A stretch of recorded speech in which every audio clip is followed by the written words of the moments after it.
क्या आपने कभी इस बात पर गहराई से विचार किया है कि कुछ घर ऐसे होते हैं जहां ईंटों की कच्ची दीवारें होती हैं, आमदनी के नाम पर बस कुछ चंद सिक्के होते हैं, लेकिन फिर भी उस घर के आंगन में घुसते ही एक ऐसी अलौकिक शांति और बरकत का एहसास होता है, मानो साक्षात कुबेर ने अपना खजाना वहीं खोल रखा हो। और वहीं दूसरी ओर कुछ ऐसे आलीशान महल होते हैं जहां तिजोरियां सोने चांदी से भरी होती हैं, लेकिन उस घर की चौखट के भीतर कदम रखते ही घुटन, क्लेश और एक अदृश्य दरिद्रता आत्मा को निचोड़ लेती है। आखिर ऐसा क्यों होता है? क्या धन ही सब कुछ है, या फिर किसी भी घर की असली अमीरी और गरीबी उस घर की गृहलक्ष्मी यानी उस घर की स्त्री के आचरण और उसके लक्षणों पर निर्भर करती है? वर्मा स्टोरीज के सभी आत्मीय श्रोताओं को आपके अपने कथाकार विवेक वर्मा का सप्रेम नमस्कार। आज का यह अध्याय कोई साधारण कथा नहीं है।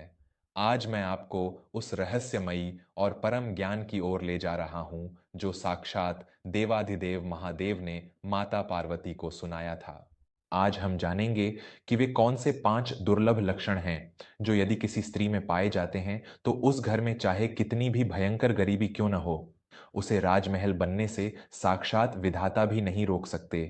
अपने हृदय को शांत कर लीजिए और मेरी आवाज के साथ चलिए कैलाश पर्वत के उस अलौकिक और ज्ञान से भरे एकांत में। यह उस कालखंड की बात है जब कैलाश पर्वत की बर्फीली चोटियों पर एक अद्भुत और परम शांति छाई हुई थी। भगवान शिव अपनी गहरी समाधि में लीन थे और जगत जननी माता पार्वती उनके समीप ही विराजमान थीं। माता पार्वती अपनी दिव्य दृष्टि से मृत्युलोक पृथ्वी का अवलोकन कर रही थीं। उन्होंने देखा कि मृत्युलोक में कुछ परिवार अत्यंत निर्धन होने के बावजूद असीम सुख और प्रेम का अनुभव कर रहे हैं, जबकि कुछ अत्यंत धनवान परिवार रोज के क्लेश और बीमारियों से घिरे हुए हैं। यह देखकर माता का हृदय जिज्ञासा से भर उठा।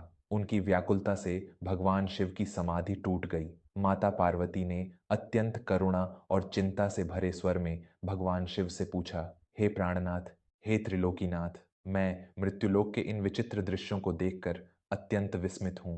मैं देखती हूं कि धन संपदा होने के बाद भी कुछ घरों में माता लक्ष्मी का वास नहीं है, वहां केवल अशांति है। और कुछ झोपड़ियों में जहां अन्न का अभाव है, वहां साक्षात स्वर्ग उतरा हुआ है। हे स्वामी, ऐसा क्या रहस्य है जो एक घर को नरक और दूसरे को स्वर्ग बना देता है? एक स्त्री के भीतर वे कौन से लक्षण होते हैं जो दरिद्रता को भस्म कर देते हैं? भगवान शिव ने अपने नेत्र खोले। उनके नेत्रों में ब्रह्मांड का वह कठोर सत्य और न्याय विद्यमान था जिसे मनुष्य अक्सर अनदेखा कर देता है। महादेव ने अत्यंत गंभीर, मधुर और ज्ञान से ओतप्रोत स्वर में कहा, हे देवी उमा, तुम्हारा यह प्रश्न आने वाले युगों में हर गृहस्थ के लिए एक सबसे बड़ा मार्गदर्शक बनेगा। धन का आना मनुष्य के पूर्व जन्म के कर्मों और भाग्य पर निर्भर करता है, परंतु उस धन का टिकना, उसमें बरकत होना और उस घर में शांति का वास होना, यह पूर्णतः उस घर की स्त्री के लक्षणों पर निर्भर करता है। स्त्री साक्षात प्रकृति और लक्ष्मी का स्वरूप है। हे पार्वती, जिस स्त्री के भीतर ये 5 लक्षण पाए जाते हैं, उस घर से दरिद्रता हमेशा के लिए विदा ले लेती है और साक्षात नारायण उस घर की रक्षा करते हैं। माता पार्वती अत्यंत ध्यानपूर्वक सुन रही थीं। उन्होंने हाथ जोड़कर पूछा, हे देवों के देव, वे 5 लक्षण कौन से हैं जिनका प्रभाव इतना भयंकर और कल्याणकारी होता है? महादेव ने अपना हाथ उठाया और प्रथम लक्षण का वर्णन करते हुए कहा, हे पार्वती, सबसे पहला लक्षण है प्रातःकाल की पवित्रता और ईश्वर के प्रति आस्था। जो स्त्री सूर्योदय से पूर्व उठकर अपने घर की साफ सफाई करती है, मुख्य द्वार पर जल का छिड़काव करती है और अपने दिन का आरंभ ईश्वर के ध्यान और प्रार्थना से करती है, वह स्त्री अपने पूरे घर के वातावरण को एक मंदिर में बदल देती है। जिस घर के द्वार भोर में खुल जाते हैं और जहां प्रातःकाल दीप प्रज्वलित होता है, माता लक्ष्मी उस घर में बिना बुलाए ही प्रवेश कर जाती हैं। इसके विपरीत जो स्त्री सूर्योदय के कई घंटों बाद तक सोती रहती है, उस घर में केवल आलस्य और दरिद्रता का ही वास होता है। शिव ने दूसरे लक्षण के बारे में बताते हुए कहा, हे उमा, दूसरा लक्षण है मधुर वाणी और क्लेश का अभाव। सरस्वती का वास जिह्वा पर होता है, जिस स्त्री की वाणी में मिठास हो, जो अपने पति, बच्चों और घर के बड़ों से अत्यंत प्रेम और सम्मान से बात करे, उस घर का पुरुष बाहर के चाहे कितने भी बड़े युद्ध लड़ ले, वह कभी हार नहीं सकता। जब एक पुरुष दिन भर के संघर्ष के बाद घर लौटता है और उसकी पत्नी मुस्कुराहट और मधुर वचनों से उसका स्वागत करती है, तो उसकी सारी थकान मिट जाती है और वह अगले दिन दोगुनी ऊर्जा से धन कमाने के लिए तत्पर होता है।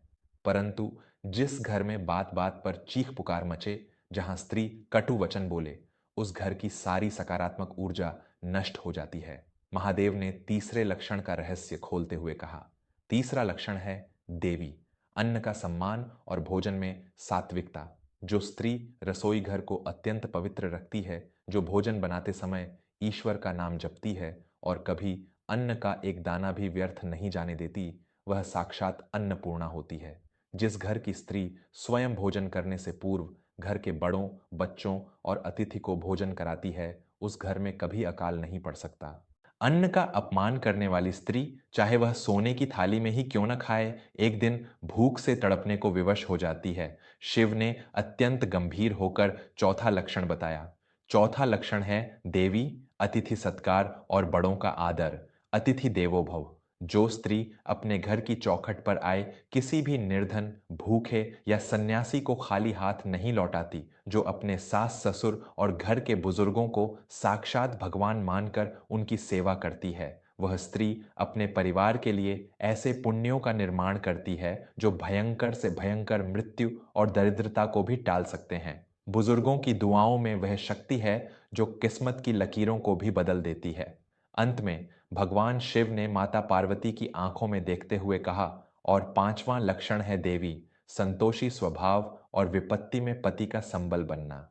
जो स्त्री अपने पति की सीमित आय में भी संतोष करना जानती है, जो अपनी पड़ोसन के आभूषण देखकर अपने पति को ताने नहीं मारती और जो बुरे वक्त में अपने पति की ढाल बनकर खड़ी रहती है, वही सच्ची गृहलक्ष्मी है।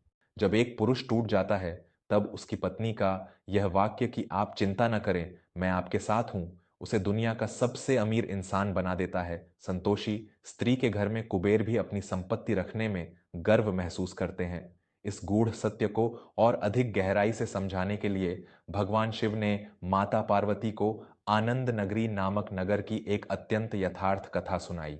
हे देवी, सुनो, मृत्यु लोक के आनंद नगरी में दो सगे भाई रहते थे, बड़ा भाई अभिनव और छोटा भाई प्रशांत। पिता की मृत्यु के पश्चात दोनों भाइयों में संपत्ति का बराबर बंटवारा हुआ। दोनों को एक समान धन, जमीन और मकान प्राप्त हुए। अभिनव का विवाह पल्लवी नाम की स्त्री से हुआ और प्रशांत का विवाह वैष्णवी नाम की कन्या से हुआ। पल्लवी अत्यंत रूपवती थी, परंतु उसके भीतर भयंकर अहंकार और क्रोध भरा था। वह सुबह देर तक सोती थी। जब वह उठती तो उसका पूरा दिन केवल नौकरों पर चिल्लाने, अपने आभूषणों का दिखावा करने और अभिनव से और अधिक धन की मांग करने में ही बीतता था। पल्लवी को अन्न की कोई कद्र नहीं थी। रोज उसके घर से थालियों में बचा हुआ भोजन कचरे में फेंका जाता था। जब भी अभिनव व्यापार से थका हारा लौटता, पल्लवी उसे ताने मारती, तुमने मेरे लिए आज क्या लाया? मेरे पास पहनने को ढंग के कपड़े नहीं हैं, तुम किसी काम के नहीं हो। पल्लवी की इस कलहकारी प्रवृत्ति के कारण अभिनव का मन व्यापार से उचटने लगा। वह मानसिक तनाव में रहने लगा। घर की नकारात्मक ऊर्जा के कारण उसके व्यापार में भयंकर घाटे होने लगे। कथा को आगे बढ़ाते हुए भगवान शिव ने कहा, दूसरी ओर था छोटा भाई प्रशांत। प्रशांत की पत्नी वैष्णवी के भीतर वे पांचों लक्षण विद्यमान थे जो मैंने तुम्हें बताए हैं। वैष्णवी प्रातःकाल उठकर पूरे घर को स्वच्छ करती, ईश्वर की आरती करती और अपनी मधुर वाणी से सबका हृदय जीत लेती। प्रशांत की आय अभिनव से कम थी, परंतु वैष्णवी अत्यंत संतोषी थी। वह एक एक पैसे को सहेज कर रखती और कभी अन्न का अपमान नहीं करती। एक दिन आनंद नगरी में भयंकर वर्षा हो रही थी। एक अत्यंत वृद्ध और भूखे साधु अभिनव के द्वार पर पहुंचे। उन्होंने भोजन की भिक्षा मांगी। पल्लवी ने क्रोधित होकर उन्हें दुत्कार दिया, चलो निकलो यहां से, मेरे घर में भिखारियों के लिए कोई स्थान नहीं है। तुमने मेरे घर का आंगन गंदा कर दिया। वे साधु अपमानित होकर आगे बढ़े और प्रशांत के द्वार पर पहुंचे। वैष्णवी ने अत्यंत आदर के साथ उन्हें भीतर बुलाया, उनके चरण धोए और अपने हिस्से का भोजन उन साधु महाराज को परोस दिया। साधु महाराज ने अत्यंत तृप्त होकर भोजन किया और जाते समय वैष्णवी के सिर पर हाथ रखकर आशीर्वाद दिया। पुत्री, तेरे इन 5 लक्षणों ने मुझे साक्षात अन्नपूर्णा के दर्शन करा दिए। तेरा यह घर अब कभी धन धान्य से खाली नहीं रहेगा। तेरे पति का स्पर्श जिस मिट्टी पर भी पड़ेगा वह सोना बन जाएगी। महादेव ने एक गहरी श्वास ली और कहा, हे उमा, साधु का वह आशीर्वाद और वैष्णवी के वे 5 लक्षण रंग लाए। प्रशांत ने जो भी छोटा सा व्यापार शुरू किया, वैष्णवी के सहयोग और घर की शांति के कारण वह दिन दूनी रात चौगुनी तरक्की करने लगा। कुछ ही वर्षों में प्रशांत आनंद नगरी का सबसे बड़ा व्यापारी बन गया। उसके घर में लक्ष्मी का ऐसा वास हुआ कि दरिद्रता कोसों दूर भाग गई। वहीं दूसरी ओर अभिनव का सारा धन पल्लवी की फिजूल खर्ची, उसके क्लेश और अन्न के अपमान के कारण राख हो गया। अभिनव को अपना महल बेचना पड़ा और वह पूरी तरह से दिवालिया हो गया। जब अभिनव और पल्लवी सड़क पर आ गए तो प्रशांत ने उन्हें अपने घर में शरण दी। पल्लवी ने जब वैष्णवी के उस शांत, संतोषी और ईश्वर के प्रति समर्पित जीवन को देखा तो उसका सारा अहंकार टूट गया। वह वैष्णवी के चरणों में गिरकर रोने लगी और उसने भी वे 5 लक्षण अपने जीवन में उतार लिए। यह कथा पूर्ण करते हुए भगवान शिव ने अपना अंतिम निर्णय सुनाया। हे उमा, क्या तुम अब समझी? एक स्त्री केवल घर को नहीं चलाती, वह पूरे कुल के भाग्य का निर्माण करती है। जिस घर में स्त्री प्रातः उठकर ईश्वर का नाम लेती है, जिसकी वाणी में मिठास है, जो अन्न का सम्मान करती है, जो अतिथि को देवता मानती है और जो संतोष रूपी धन को धारण करती है, उस घर में मैं स्वयं माता लक्ष्मी के साथ निवास करता हूँ। श्रोताओं, देवाधिदेव महादेव का यह ज्ञान आज के हमारे आधुनिक समाज का सबसे आईना आईना है। आज हम पैसे कमाने की अंधी दौड़ में अपने दिखावे को बनाए रखने के लिए यह भूल जाते हैं कि घर की असली शांति बैंक बैलेंस में नहीं, बल्कि घर के वातावरण में होती है। हम अक्सर शिकायत करते हैं कि पैसा तो बहुत आता है लेकिन टिकता नहीं। बीमारियां, घर का क्लेश और मानसिक तनाव हमारा सारा धन सोख लेते हैं। इसका कारण वही है जो भगवान शिव ने बताया। जब घर में अन्न का अपमान होता है, जब हम थालियों में खाना छोड़कर उसे फेंक देते हैं, जब घर में सुबह सुबह भजन की जगह गालियां गूंजती है, तो उस घर में माता लक्ष्मी एक क्षण भी नहीं ठहरती। यह बात केवल स्त्रियों पर लागू नहीं होती, बल्कि घर के पुरुषों को भी यह समझना चाहिए कि वे अपनी पत्नी को एक ऐसा शांत और सुरक्षित वातावरण दें जहां वह इन 5 लक्षणों को अपने जीवन में उतार सके। जब पति और पत्नी दोनों मिलकर घर को एक मंदिर बनाते हैं तो दुनिया की कोई भी आंधी उस घर की बरकत को हिला नहीं सकती। अपनी वाणी में मिठास लाइए, अपने बड़ों का सम्मान कीजिए और जो कुछ ईश्वर ने दिया है उसमें संतोष करना सीखिए। आप देखेंगे कि कैसे आपका एक छोटा सा आशियाना भी साक्षात स्वर्ग बन जाएगा। कैसी लगी आपको भगवान शिव के ज्ञान से जुड़ी यह अत्यंत यथार्थ और आपकी सोच को बदल देने वाली कथा? मैं आपका दोस्त विवेक वर्मा हमेशा यही प्रयास करता हूं कि वर्मा स्टोरीज के माध्यम से आपके पूरे परिवार के लिए केवल मनोरंजन वाली कथाएं न लाऊं, बल्कि समाज का वह सत्य और हमारे शास्त्रों का वह गहरा ज्ञान लेकर आऊं जो आपके घर को टूटने से बचा सके। यदि आज की इस कथा ने आपके हृदय को छुआ हो, यदि आपको महादेव का यह संदेश सत्य और कल्याणकारी लगा हो, तो इस प्रस्तुति को अपने जीवन साथी, अपने परिवार और मित्रों के साथ अवश्य साझा करें, ताकि हम सभी अपने घर को एक सच्चा मंदिर बना सकें। ऐसी ही और भी ऐतिहासिक, ज्ञानवर्धक और हमारे महान सनातन संस्कारों से जुड़ी कथाओं को सुनने के लिए हमारे साथ वर्मा स्टोरीज पर जुड़े रहें।